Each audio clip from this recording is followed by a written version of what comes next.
Welcome to this Windows channel, and this is the Tech News Update. We are Tuesday, December 12th, 2017.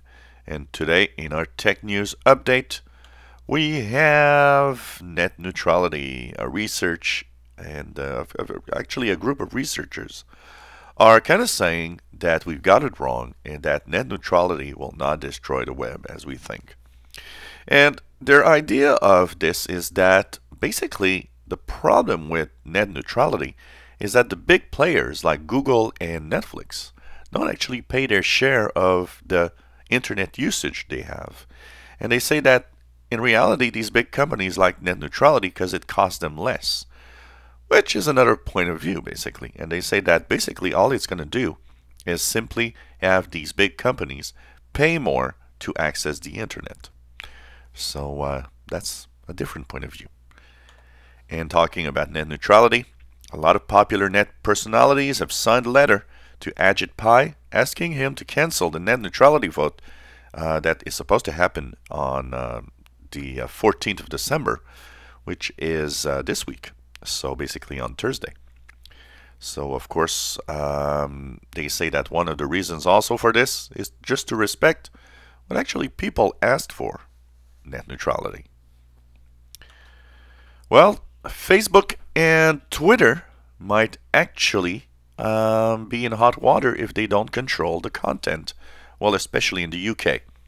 The UK is looking into getting Twitter and Facebook prosecuted for its share of abuse posts on the platform.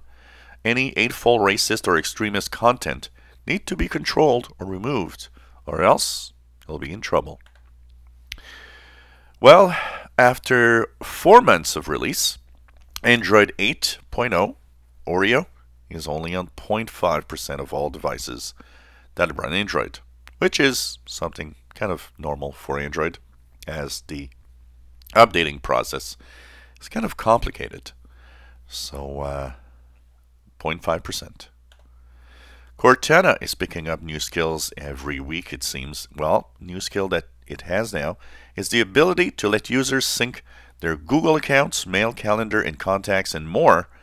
And it will soon arrive on Android, iOS, and other devices that are running Cortana. So when you get a new update for Cortana, check it out. Intel has announced a set of new CPUs or processors for budget devices or low-cost devices. And the new naming, it will be Pentium Silver, and Celeron will be released with gigabit Wi-Fi attached to the chip. So basically low or budget laptops will get high Wi-Fi speeds. Well, yesterday we were talking about the keylogger problem. Well, HP is rolling out a fix for a keylogger problem that affects 460 of its models. So that means you should keep an eye out for any updates from HP that might actually fix the issue. That affects, of course, the Synaptics device driver that seems to have some kind of keylogger in it. Nintendo Switch has reached 10 million consoles in sales in 9 months, and that is over 1.1 million sales every month, and it's actually going up.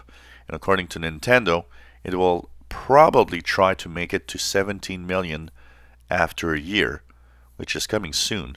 So this is very interesting. Nintendo says also that it is in line to becoming the best-selling console that they've ever made. Well, it seems that security experts say that when you look on the dark web, there's a huge 41 gigabyte file, and when you look at it, it has all the information of almost every data breach that has been, that websites have suffered over the past few years. It contains 1.4 billion emails, passwords, and all sorts of personal details about you in clear text. So, of course, they say that even though a lot of people are proactive, so they already have fixed or changed passwords, they bet there's a lot of people in there that still have all of their credentials out in the open. According to a report from a company called Wandera, that checked 100,000 open Wi-Fi connections, 24% of them represent real security risks because of flaws that were not fixed or because of the way that they are just implemented. They say that users should be warned that it is highly dangerous to connect to open Wi-Fi spots and to be very, very careful when you do so. Baidu, the Chinese company, is now going to let you know if a website is blocked in China. So apparently they have a new service that's rolling out, and if you want to know if your website or a website is blocked in China, you'll be able to know now. And finally, Microsoft Edge browser popularity. What is the real number behind it? So for a while, it seemed that actually within Windows 10 users, that the usage of Microsoft Edge was actually not that bad, even though going down.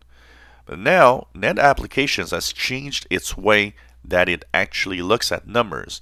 They say that a lot of the numbers were actually inflated by bots. So basically what it's saying is that the numbers were actually lower than thought, and that by October of this year, among Windows 10 users, 12.2% usage of Edge, 1 in 10 or roughly, and that it's going down fast, meaning Edge isn't gaining any momentum. And this was the Tech News Update for Tuesday, December the 12th, 2017. You enjoy our videos? Please subscribe, give us thumbs up, and thank you so much for following us on this channel.